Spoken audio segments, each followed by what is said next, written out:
going to characterize 2013 relative to transactions. We said to ourselves, you need a basis. So let's go back to 2012.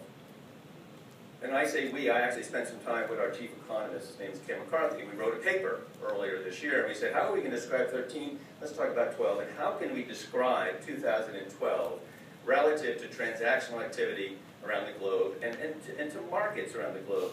And the best word we can come up with was that 2012 was a year of uncertainty. Yeah.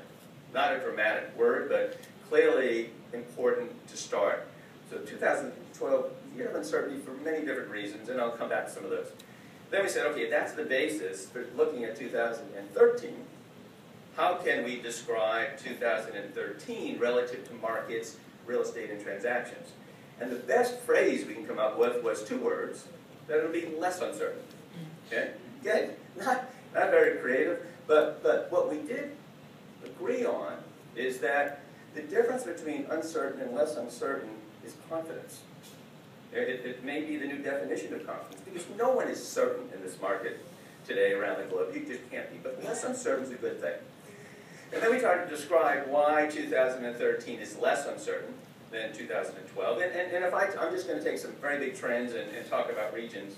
And I'm going to start out in the EMEA, which is a region that is Europe, Middle East, and Africa. You know, that's a region for Cushman&Wakefield and many of us in real estate as we look at that area of the globe. And what I can tell you, in 2012, we were in the beginning of the year. No matter what conversation I was having, I could have been talking about the New York Yankees. Someone was going to say, is the Eurozone going to break? Is Greece going to break the Eurozone? And Europe, go to hell. You could not get away from that conversation. It was a good conversation. It was a valid conversation.